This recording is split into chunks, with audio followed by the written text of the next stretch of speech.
Hello 24 तास या कार्यक्रमामध्ये आपलं पुन्हा एकदा स्वागत. मी प्रशांत सोनार. आपण चर्चा करतो डिजिटल बँकिंगच्या फ्रॉड संदर्भातली, त्याचबरोबर सायबर गुन्हेगारी संदर्भात. आणि आपल्यासोबत आहेत स्टेट बँकेच्या deputy general manager Sangeeta Bhaskar madam. Madam, कार्यक्रमामध्ये आपलं स्वागत. नमस्कार. त्याचबरोबर हेमराज सिंह राजपूत, जे स्वतः SP आहेत सायबरचे, महाराष्ट्र सायबरचे. त्याचबरोबर त्यांना आधी DCP म्हणून देखील अनुभव आहे सायबर क्षेत्रातील. सर, कार्यक्रमामध्ये आपलं पुन्हा एकदा स्वागत. नमस्कार. आज आपण पुन्हा एकदा नव्याने सुरुवात करतोय. बरेचसे प्रेक्षक आपल्याला निश्चितच बघायला उत्सुक असतील. सर, मला तुम्हाला पहिला प्रश्न विचारायचा की मुळात फसवणुकीचे, डिजिटल फसवणुकीचे कोणते प्रकार आहेत? जो सायबर क्राईम आपण म्हणतो, सायबर क्राईम आपण जर सपोज 100 अपराध होत असतील त्यातला एक साधारणपणे 60 ते 65% जे अपराध आहेत त्यामध्ये जे फायनान्शियल फ्रॉड्स येतात त्या संदर्भातले गुन्हे असतात. तर फायनान्शियल फ्रॉड्समध्ये मग आता वेगवेगळे त्याचं कालानुसार जे त्याचे प्रकार आहेत ते वेगवेगळे होत राहतात. आता डिजिटल अरेस्ट आहे, सेक्स्टॉर्शन आहे, इन्व्हेस्टमेंट फ्रॉड्स आहेत. हे सध्या या नवीन याच्यामध्ये प्रचलित असे दिसून येतात. तसंच त्या व्यतिरिक्त लहान मुलं आणि महिलांसंदर्भातले पण काही सायबर क्राईम होतात, ज्याच्यामध्ये फायनान्शियल लॉस जरी होत नसला तरी देखील त्यांचं हरासमेंट त्या प्रकारातनं होत असतं. आणि इतर जे 10% जे सायबर क्राईम आहेत याच्यामध्ये एखादी फायनान्शियल इन्स्टिट्यूट असेल किंवा कंपनी असेल या संदर्भातले त्यांचे जो काही महत्त्वाचा डेटा आहे याच्या चोरी संदर्भातले किंवा इतर जे फ्रॉड्स आहेत ते होतात.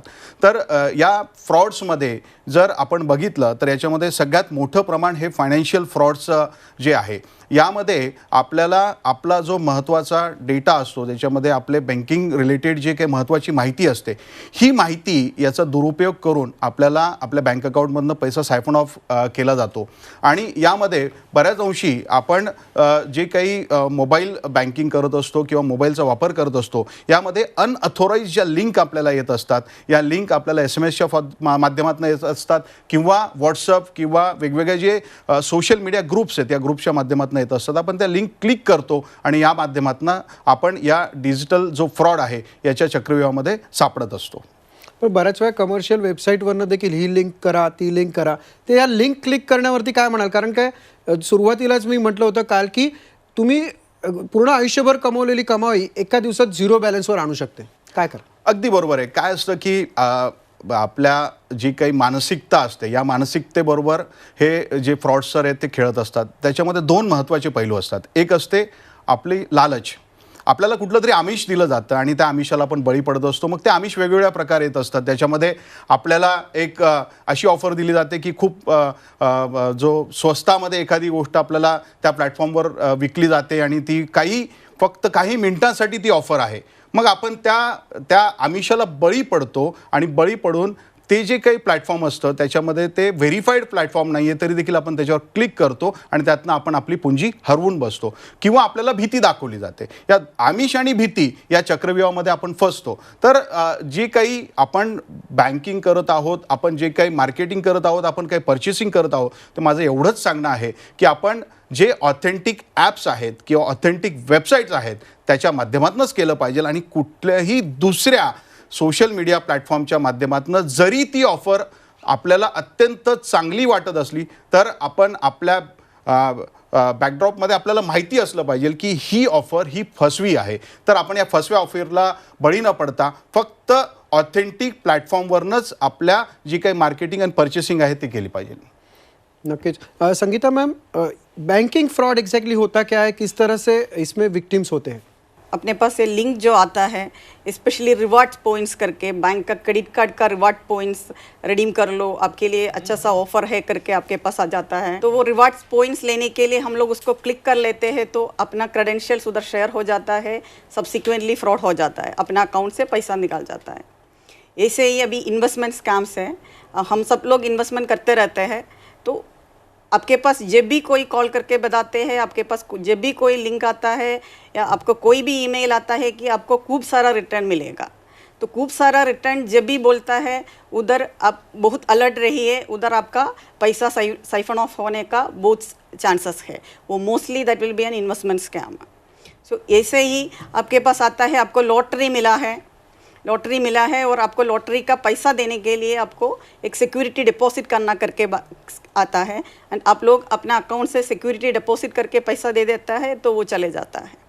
ऐसा ही आपको एक टाइप का काम है, लाइक ट्राइस काम है, then digital arrest, then income tax. Specially income tax भरने का टाइम पे आता है कि इनकम टैक्स ऑफिसर कॉल करते हैं, ट्राइक का ऑफिसर्स कॉल करते हैं, डिजिटल अरेस्ट का पुलिस ऑफिसर्स बोलते हैं कि आपको एक पार्सल्स काम है, आपका इलीगल गुड्स आपके नाम पे आया है, वो हुआ है और आपको इसमें भेजने के लिए आपको पैसा देना पड़ेगा। तो ये सब आपको अपना दुनिया में कोई डिजिटल अरेस्ट नहीं होता है, ट्राई कोई भी मोबाइल को ब्लॉक नहीं करते हैं, एंड ये सब आपको याद में रहना है। और आपको जब भी ऐसा ही कुछ मैसेजेस या कॉल्स आपको आ रहे हैं तो आपको आपका फ्रेंड्स के साथ या आपका फैमिली के साथ या आपका बैंक को इमीडिएटली कांटेक्ट करो। आपका bankers will be happy to help you all. तो ये एक और स्कैम रहता है कि आपके पास आता है, आपको ईजिली आप अभी जॉब कर रहे हैं उसके साथ साथ आप एक और जॉब कर सकते हैं, या आप हाउसवाइफ है तो आप उसके साथ साथ आप घर में सीनियर सिटीजन है, आप घर में बैठ के पैसा कमा लो करके कुछ जॉब आपको दे देते हैं। अब थोड़ा सा जॉब कर लेते हैं, उसके लिए आपको पेमेंट भी आ जाता है, तो आपका और जॉब देने के लिए आपको फिर से बताया जाता है कि अब थोड़ा सिक्योरिटी डिपॉजिट हमें दे दो ताकि आप हमारे साथ 2-3 साल कंटिन्यू करके जॉब करेगा करके आप सिक्योरिटी डिपॉजिट दे देते हैं। देन आपका मनी चले जाता है। ये सबसे अब थोड़ा अलर्ट रहिए। हम ये एक्सेप्ट कर लीजिए कि दुनिया में अभी डिजिटल फ्रॉड्स होते रह रहे हैं, तो आप ये सारे चीज़ों में थोड़ा अलर्ट रहिए ताकि हम सब डिजिटल फ्रॉड से बच सकता है। नॉर्मली बैंकिंग एम्प्लॉयज़ भी इसके विक्टिम्स हो चुके हैं, वो किस तरह से होते हैं? बैंकिंग एम्प्लॉयज़ ये जो डिजिटल फ्रॉड्स में जो अफेक्ट हो रहा है, इसमें कोई भी लोग इसमें अफेक्ट हो रहा है। बैंक का एम्प्लॉयज़ हो रहा है, न्यूज़ का एम्प्लॉयज़ हो रहा है, पुलिस का एम्प्लॉयज़ हो रहा है, सारे लोग हो रहा है। तो अब यही आपको आपके पास एक पार्सल्स काम आया है, आपका कुछ इलीगल बोल रहे हैं कि आपका नाम पे कुछ इलीगल एस्पेक्ट्स चल रहा है और आपके ऊपर इंक्वायरी आ रहा है कहीं पे, आइदर आपके ऊपर थोड़ा फियर जनरेट कर लेते हैं या आपको लगता है कि मुझे जो ज़्यादा रिटर्न्स मिलेगा। ये दोनों चीज़ में कभी कभी बैंक लो या इरस्पेक्टिव ऑफ आप कौन सा फील्ड से है या आप कौन सा एज का है, irrespective of we get into the factor of fear as well as with the intention of earning good returns. ये दोनों चीज़ कभी भी आपका मन में आ जाता है या कोई भी कॉल को आप उसी तरफ से लेने शुरू कर लेते हैं तो आप साइबर फ्रॉड की विक्टिम हो सकता है। तो सारे फील्ड के बहुत सारे लोग इसमें विक्टिम हो रहा है। तो हम सबको कलेक्टिवली ये अलर्ट रहना है और इससे सबको अपना हार्ड अर्न मनी को बचाना है। बैंक से कुछ हेल्पलाइन नंबर वगैरह होते हैं? ज़रूर, सारे बैंक के पास हेल्पलाइन नंबर होता है। फर्स्ट ऑफ ऑल आप इन केस आप साइबर फ्रॉड का विक्टिम हो गया, आपके साथ कुछ डिजिटल फ्रॉड हो गया, तो पहले आप 1930 नेशनल साइबर क्राइम सेल का पोर्टल का नंबर पे कॉल कर लीजिए। इमीडिएटली आपका जो मनी आपका अकाउंट से दूसरा बैंक या दूसरा फिनेंशियल इंस्टीट्यूशन को जाएगा, उसको ब्लॉक करने में दिस विल हेल्प। उसके बाद में आप इमीडिएटली आपका बैंक को कॉल कर लीजिए। हर एक बैंक का अपना टोल फ्री नंबर रहता है। स्टेट बैंक में आपका 2 toll free number easily rememberable toll free number है, 1800-1234, 1800-2100।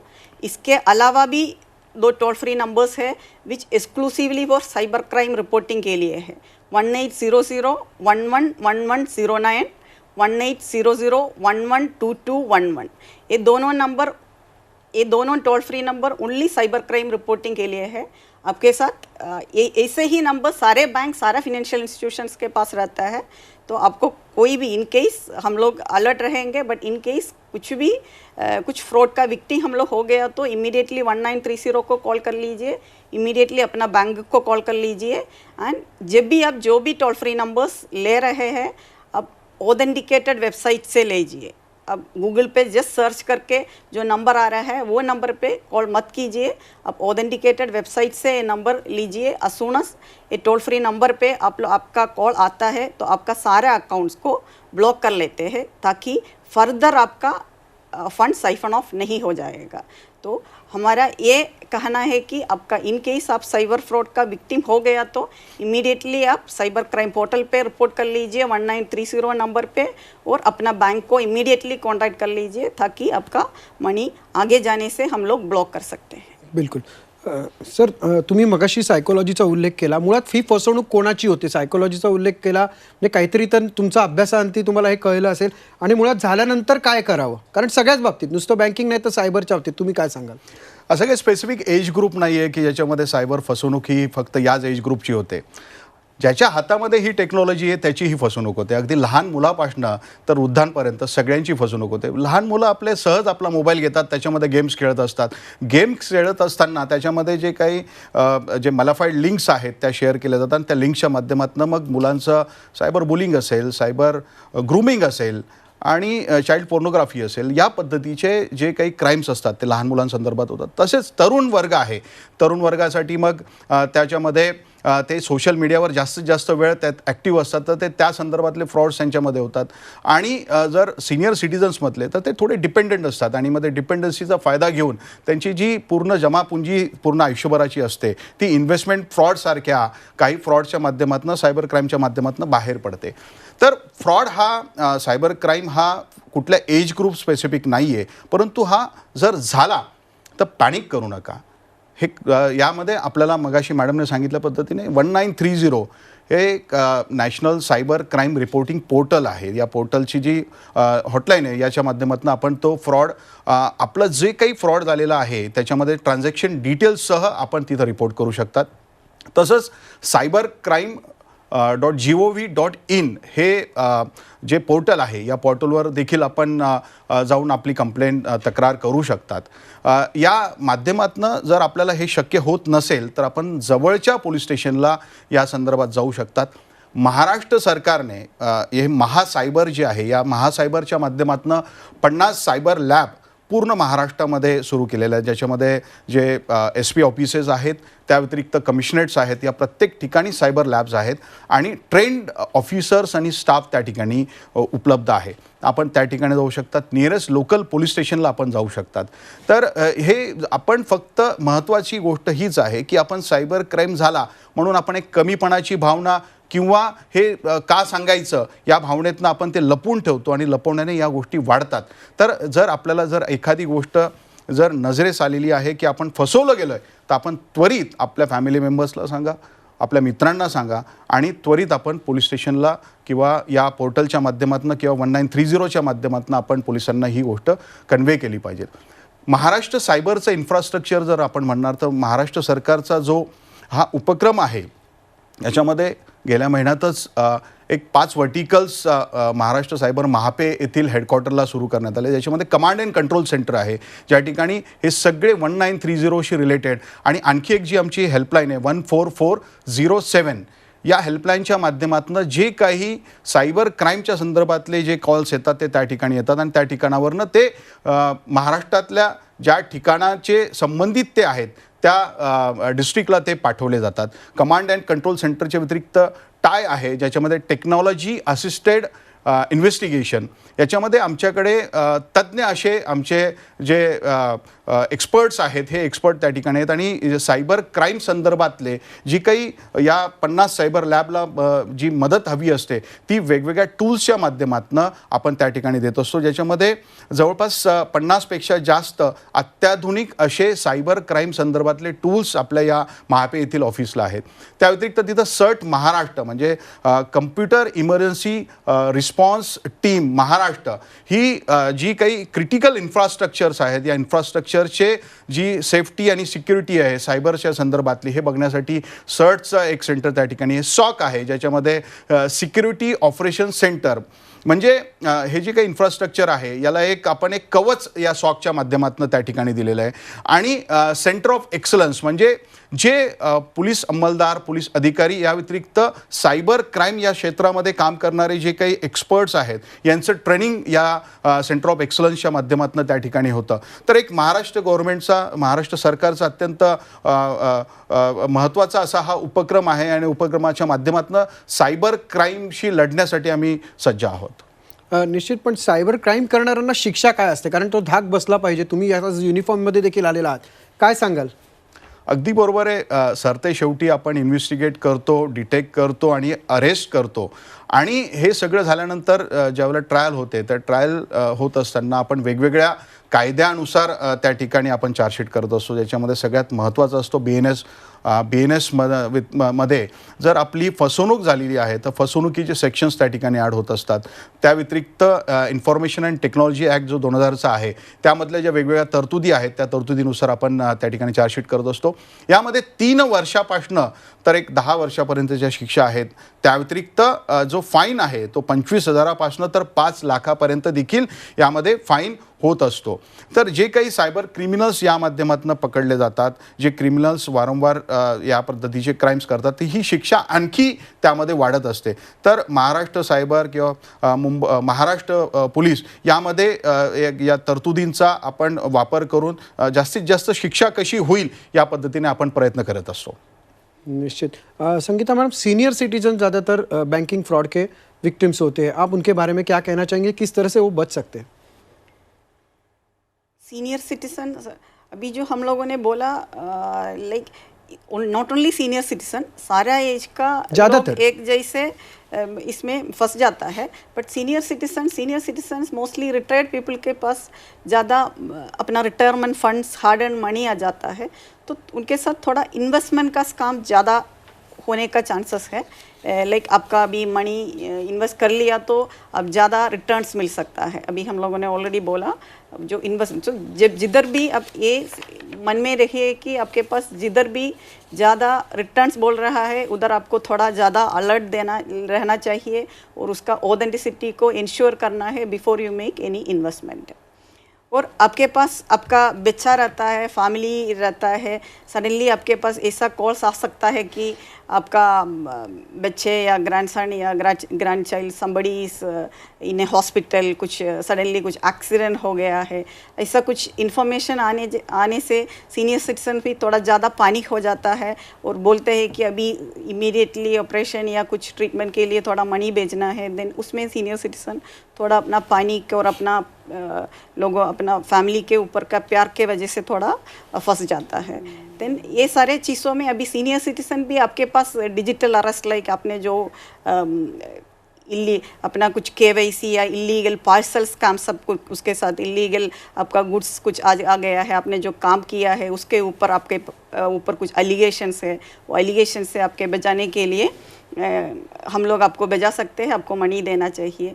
तो आपको कोई भी सीनियर सिटीजन, आपको कोई भी ऐसी तरफ से कोई भी कॉल आ जाता है या आप लोगों के पास कोई व्हाट्सएप पे मैसेज आ जाता है कि आप ये लिंक पे क्लिक कर लो, ये लिंक डाउनलोड करने से आपको थोड़ा गिफ्ट आ जाएगा, या ये लिंक आपको आपका कोई अब्रॉड, आपका कोई रिलेटिव्स अब्रॉड है उन लोगों ने भेजा हुआ है आपके लिए, तो आप उसको कोई भी लिंक को आपका व्हाट्सएप या फिर कहीं पे आपका फ़ोन पे कोई भी लिंक को आप क्लिक मत कीजिए. मतलब विदाउट कन्फर्मेशन कोई भी चीज ना करे, असं कहना चाहेल. सर, एक 15-20 सेकंदात तुम्ही काय सांगाल प्रेक्षकांसाठी संदेश? सायबर क्राईम जो आहे तो आपल्या मानसिकतेशी, सायकोलॉजीशी खेळ आहे, दुसरं काही नाही.